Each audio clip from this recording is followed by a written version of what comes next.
یعنی جس وقت مسلمان اپنے تعداد کے اعتبار سے کم تھے دشمن کو بھی معلوم تھا، طاقت کے اعتبار سے کم تھے دشمن کو بھی معلوم تھا، اس کے باوجود ان کی کامیابی کے اسباب کیا ہیں وہ دشمن کے زبانی تاریخ میں لکھے ہوئے ہیں۔ کامیابی کے اسباب یہ نہیں ہیں جو آج ہم اپنا رہے ہیں۔ آج میں آپ کے سامنے یہ کہوں گا، قرآن ہمیں کہتا ہے اللہ کی نصرت، اللہ کی مدد اگر آج ہم اپنی آنکھوں سے دیکھنا چاہتے ہیں، قرآن میں اللہ نے بدر میں جو مدد کی تھی، احزاب میں جو مدد کی تھی، خندق میں جو مدد کی تھی، اگر ایسی مدد ہم اپنے آنکھوں سے دیکھنا چاہتے ہیں، سب سے پہلی شرط قرآن کی یہ ہے ہمارے اعمال میں، ہمارے ایمان میں اور ہمارے ایمانی اعمال میں پختگی لانے کی ضرورت۔ نمبر ایک کیا؟ ایمانی اعمال، ایمان، اور نمبر دو ایمانی اعمال، یہ دو چیزوں میں پختگی۔ قرآن کریم میں اللہ تعالیٰ فرماتے ہیں اے ایمان والو، تم اگر اعمال صالحہ کرو اور ایمان پر پختہ رہو، ہم ضرور بھی ضرور اس زمین کا وارث تم کو بنائیں گے، اس زمین کا خلیفہ تم کو بنائیں گے، اس زمین کی بادشاہت تمہیں دیں گے۔ یہ وعدہ کرتا ہے میرا رب، ایرا گیلا وعدہ نہیں کر رہا، کوئی مولوی وعدہ نہیں کر رہا، کوئی انسان وعدہ نہیں کر رہا، پروردگار وعدہ کر رہے ہیں۔ کیا وعدہ کر رہے ہیں؟ سب سے پہلے یہ ہے ہماری ایمانی سطح مضبوط ہونی چاہیے، ایمانی اعمال مضبوط ہونے چاہیے۔ قرآن کہتا ہے سورہ نور میں، آج ہمارا ایمان کھوکھلا ہوتا جا رہا ہے۔ آج دشمن کو ہمارے مالوں سے دشمنی نہیں ہے، ہمارے خاندان سے دشمنی نہیں ہے۔ آپ نے سنا نہیں، نبی کریم صلی اللہ علیہ وسلم جب اسلام کی دعوت لے کر کے نکلے اور مدینہ مکہ مکرمہ میں دعوت دینے لگے تو وہ انہوں نے کیا پیشکش کی تھی؟ اے محمد، اگر تیرے اس دعوت کا مقصد یہ ہے کہ تجھے زیادہ مال مل جائے تو اے محمد ہم سارے عرب کی دولت تیرے قدموں میں ڈال دیں گے۔ آپ نے تاریخ کا قصہ سنا ہے آپ علیہ السلام۔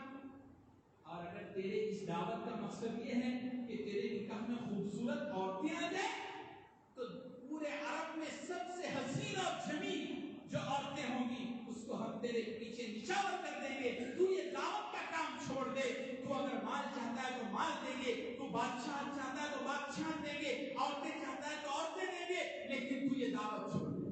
آپ علیہ السلام نے کیا جواب دیا؟ آپ نے فرمایا تم سورج کو لا کر کے میرے دائیں ہاتھ میں، چاند کو لا کر کے بائیں ہاتھ میں رکھ دو اور مجھ سے کہو کہ دعوت چھوڑ دے، میں چھوڑنے کا ہوں۔ ہمارے مال دولت سے دشمن کو شکوا نہیں ہے، دشمن اگر ہم سے گلہ کرتا ہے تو یہ ہمارے ایمان کی دشمن۔ آج اگر ہم کہیں نعوذ باللہ نعوذ باللہ کہ ہم ایمان کو چھوڑ دیے، یہ ہمارے دوست ہیں، ہمیں ان سے صرف دشمنی ایمان کی۔ اور آج ہمارا حال ہمارے ایمان میں آئے دن کمزوری آتی ہے۔ کیسی کمزوری ایمان میں؟ اللہ اکبر اللہ اکبر، آئے دن کان پر ایسے قصے آ رہے ہیں۔ میں آپ کو ایک درخواست کروں گا، ہم سب روزانہ ایمان کی تجدید کرتے رہیں، اس لیے کہ آج کے دور میں ہماری زبان سے ایسے جملے نکل رہے ہیں جن جملوں سے جانے انجانے میں ہم ایمان سے خارج ہوتے جا رہے ہیں، ہمیں پتہ بھی نہیں۔ آپ علیہ السلام کا ارشاد موجود ہے، صحیح حدیث میں آیا ہے، قیامت کی علامتوں میں سے پچھلی مرتبہ بھی میں نے آپ کے سامنے پیش کیا تھا۔ آپ علیہ السلام نے فرمایا ایک زمانہ آئے گا میری امت پر، صبح کی نماز میں ایمان والا ہوگا، عشاء کی نماز سے پہلے کافر ہو جائے گا، عشاء میں ایمان والا ہوگا، فجر سے پہلے کافر ہو جائے گا۔ کس وجہ سے ایسے جملے تکلم کرتے ہیں؟ اللہ معاف کرے، آج ہم قومی یکجہتی کے نام پر، اور کیا ہم ہمارے برادران وطن کے ساتھ قومی یکجہتی کر رہے ہیں، تو ہم کیا کر رہے ہیں؟ ان کے تہواروں میں اور ان کے مشرکانہ اعمال میں اپنے آپ کو شریک کر رہے ہیں۔ اس سے انسان ایمان سے نکل جاتا ہے۔ تجدید نکاح اور تجدید ایمان کی ضرورت پڑتی ہے۔ آپ دارالفتہ سے رابطہ کر کے پوچھیں اور ایسی زندگی گزریں۔ اللہ اکبر، میرے پاس کل ایک قصہ آیا، میں نے ہمارے ساتھیوں کو سنایا۔ ایک لڑکی غیر تھی، ہم ایک مسلمان لڑکے کے ساتھ 3 سال پہلے نکاح ہوا، اسلام میں داخل ہوئی۔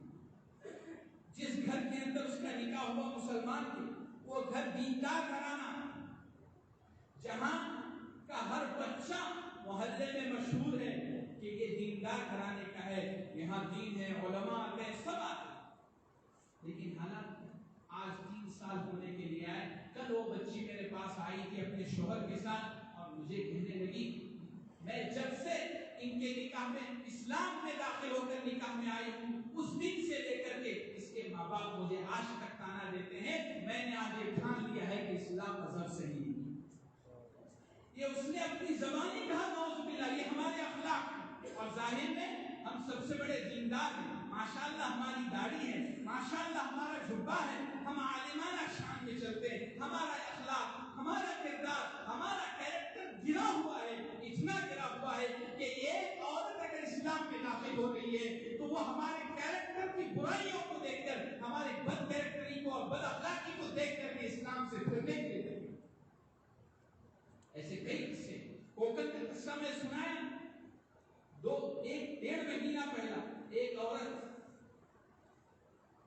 بالکل کٹر غیر ہندو گھرانے کی اسلام میں داخل ہوئی.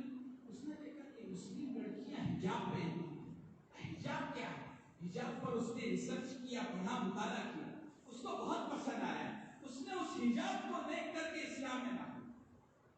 اس کے بعد ایک مسلمان کے ساتھ اس کا نکاح کرا دیا وہاں کے مقامی لوگوں نے. اور وہ بھی ایسا نہیں, اچھا بڑا دیندار, وقت لگایا ہوا اور علماء کے ساتھ بیٹھا ہوا, مدارس سے سب سے خانقاہوں میں جانے والا. 2 بچے ہوئے. اب وہ اپنی اس عورت کو کیا کہتا ہے؟ کہتا ہے کہ تو مسلمان ہو کر کے غلطی کی ہے, تو چلی جا. یہ الفاظ ہے, مسلمان کے الفاظ ہے.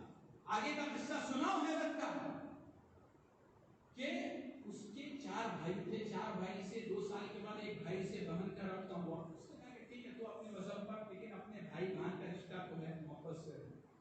یہ ہونے والا مسلمان اس کا شوہر اس کے غیر مسلم بھائی کو فون کر کے بولتا ہے تیری بہن نے اسلام میں داخل ہو کر کے غلطی کی ہے, تو واپس ہو کے اپنے مذہب میں بولے. یہ ہمارے اسلام کا حال ہے. نبی کریم صلی اللہ علیہ وسلم نے کہا وہ غلط بات نہیں ہے, وہ بالکل سچی ہے. صبح میں مسلمان ہے, شام میں کافر ہے. ایسے الفاظ ہمارے زبان سے نکل رہے. ہمارا ایسا کیریکٹر بن رہا ہے کہ آج ہمارے دلوں سے ایمان کھوکھلا ہوتا ہے.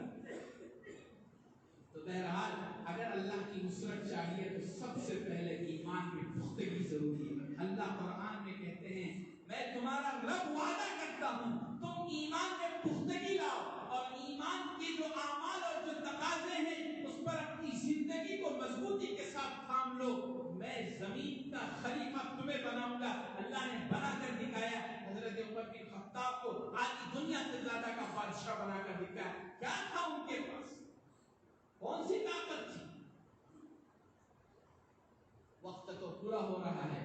اللہ تعالی ہم سب کو وہ اعمال کرنے کی توفیق عطا فرمائے جس سے اللہ کی مدد آتی ہے. نمبر 1 اعمال میں ایمان کی پختگی اور اعمال ایمان میں پختگی.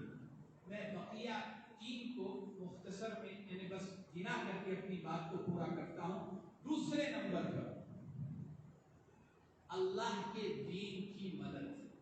اللہ کے دین کی اللہ قرآن میں فرماتے تم میرے دین کی مدد کرو, میری نصرت تمہارے ساتھ آئے گی, تم اپنے آنکھوں سے میری نصرت پاتے. اللہ کی دین کی مدد کیسی؟ مطلب کے لیے نہیں. آج ہمارا کیا حال ہے؟ ہر آدمی جو کام کر رہا ہے اس کے پیچھے کچھ نہ کچھ غرض چھپا ہوا ہے. غرض بزرگوں یاد رکھو, نبی کریم صلی اللہ علیہ وسلم کی روایت ہے جو آدمی مخلوق کو خوش کرنے کے لیے خالق کو ناراض کرتا ہے اللہ اس مخلوق کو عذاب بنا کر اس پر مسلط کرتا ہے. اگر آپ نے اپنی بیوی کو خوش کرنے کے لیے اللہ کو ناراض کرنے والا کام کیا تو بیوی کے کو ظالم بنا کر اللہ آپ پر مسلط کریں گے. اگر آپ نے اپنی اولاد کے فیوچر کے لیے آپ نے اللہ کو ناراض کر کر کے اولاد کے لیے کوئی کام کیا, یہ اولاد آپ کی نافرمان بننا طے شدہ ہے اللہ کی طرف سے. اگر آپ نے کسی عہدے دار کی عزت کی اس غرض سے کہ بھائی وہ کچھ دے گا اور اللہ کو ناراض کر کے کی, اسی عہدے دار کے ذریعے آپ کو ذلیل ہونا مقدر ہو گیا. اگر آپ نے اللہ کے بندوں کے ساتھ کوئی ایسا معاملہ کیا جو اللہ کو ناراض کرنے والا ہے تو وہی بندوں کے ذریعے آپ ذلیل کیے. تو نمبر 1 کیا ہے؟ ایمان میں پختگی، اعمال ایمان میں پختگی. نمبر 2 اللہ کی مدد لانے کے لیے کیا؟ اللہ کے دین کی مدد. نمبر 3 باہمی اتفاق، ایک پلیٹ فارم پر آنا، اتحاد، متحد ہونا. وہ الفاظ جو ہرقل کے دربار میں اس کے درباری نے بوڑھے نے کہے تھے، میں نے کچھ نقل کیے، ایک جملہ اس میں کا میں نے اس بات کو بیان کرنے کے لیے رکھا تھا، اسی جملے میں تاریخ ابن عساکر اور تاریخ ابن کثیر میں یہ جملہ لکھا ہوا ہے. اس نے اپنے اس ہرقل کے بادشاہ کے سامنے کہا، یہ مسلمان قوم اگر کسی معاملے میں اختلاف ہو، ان کے سامنے جو حق بات آتی ہے اس کو قبول کر کے اپنے آپ کو متحد کرتے ہیں. اللہ قرآن کریم میں فرماتا ہے کہ تم متحد ہو جاؤ، ایک ہو جاؤ، اللہ تمہاری مدد فرمائیں گے. قرآن کریم کا یہ آدھا جھوٹا نہیں ہو سکتا. چوتھی چیز میں مختصر میں بتا رہا ہوں، تفصیل انشاءاللہ اللہ نے موقع دیا تو کبھی کریں گے. مختصر میں بتا رہا ہوں، اللہ کی مدد آج بھی آ سکتی ہے، یہ اوصاف ہمارے اندر ہونا چاہیے. نمبر 1 ایمان کی پختگی، اعمال ایمان پر اپنی زندگی کو کاربند رکھنا. نمبر 2 ابھی میں نے کہا تھا جی اللہ کے دین کی مدد، اللہ کے دین کی، اور وہ بھی کیسے؟ اخلاص کے ساتھ، اللہ کو راضی کرنے کے لیے، دنیا کے لیے نہیں، ریاکاری کے لیے نہیں، مطلب پرستی کے لیے نہیں، نام و نمود کے لیے نہیں، شہرت کے لیے نہیں، اللہ کی رضا کے لیے، اللہ کے دین کی مدد. نمبر 2 اتفاق و اتحاد. نمبر 3 اپنے اندر دشمن سے مقابلہ کرنے کی اسباب کی تیاری کرنا اور اپنے اندر وہ چیزیں پیدا کرنا کہ جس کے ذریعے سے ہم دشمن کا مقابلہ کر سکتے ہیں. قرآن کریم کہتا ہے اس وقت میں ایک غزوے سے پہلے اللہ تعالیٰ نے نبی کریم صلی اللہ علیہ وسلم سے کہا کہ تم اپنے صحاباؤں سے کہو کہ وہ زیادہ تعداد میں گھوڑے جمع کرے، زیادہ تعداد میں سواریاں جمع کرے. اسی آیت کی تفسیر میں مفتی محمد تقی عثمانی نے آسان ترجمہ قرآن کے اندر یہ بات لکھی ہے، اس دور کے اندر دشمن سے مقابلہ کرنے کے لیے جن اسباب کی ضرورت ہے، ذہنی اعتبار سے ہمیں ان اسباب کی تیاری کرنا ضروری ہے. یہ تیاری کریں گے انشاءاللہ اللہ پاک کی مدد ضرور آئے گی. تیاری میں ہتھیار ہی مراد نہیں ہے، تیاری مختلف طریقوں سے ہر زمانے کے تقاضوں کے اعتبار سے تیاریاں ہوتی ہیں. ایک ہی تیاری نہیں ہوتی. تیاری کہتے ہیں تو ہمارا ذہن کی طرف جاتا ہے ہتھیار نہیں، ہر زمانے کے جو تقاضے ہیں اس کے اعتبار سے تیاریاں ہوتی ہیں. ہمیں چاہیے کہ ہم یہ 4 چیزیں اپنے اندر پیدا کریں. انشاءاللہ اللہ کی مدد ہم اپنے آنکھوں کے سامنے دیکھیں گے. اللہ سبحانہ و تعالی ہم سب کو اپنی مدد سے نوازے اور ہمیں اس دور کے اندر جو ذلت کے گڑھے میں ڈوب گئے ہیں، اللہ تعالیٰ عزت کا کہ امت مسلمہ کو حقیقی مقام عطا فرمائے اور ہمیں اپنے بڑوں پر اعتماد کرنے کی توفیق عطا فرمائے. آج ہمارے اندر ایک سب سے بڑا مرض یہ ہے، ہم اپنے بڑوں کے قدردان نہیں ہیں، ناقدرے. ہمارے بڑے جو کہہ رہے ہیں بڑی فراست سے کہہ رہے ہیں. بہرحال ہم یہ ٹھان لیں. آخری بات کہہ کر کے اپنے بات کو ختم کرتا ہوں. قرآن کریم کے پہلے پارے میں اللہ تعالیٰ نے آخری رکوع میں حضرت ابراہیم علیہ السلام کے بارے میں کہا. ابراہیم علیہ السلام نے اپنے اولاد کو وصیت کی، فَلَا تَمُوتُنَّ إِلَّا وَأَنْتُمْ مُسْلِمُونَ. ہم یہ ٹھان لیں کہ ہم دنیا کے اندر ایمان ہی کے ساتھ دنیا سے جائیں گے، یعنی ہماری موت آئے گی تو ایمان ہی کی حالت میں آئے گی. اگر یہ ہم نے ٹھان لیا تو انشاءاللہ ہمارے لیے کامیابی ہے. اللہ سبحانہ و تعالی ہم سب کو ایمان کی پختگی، اعمال صالحہ کا اہتمام نصیب فرمائے. آمین.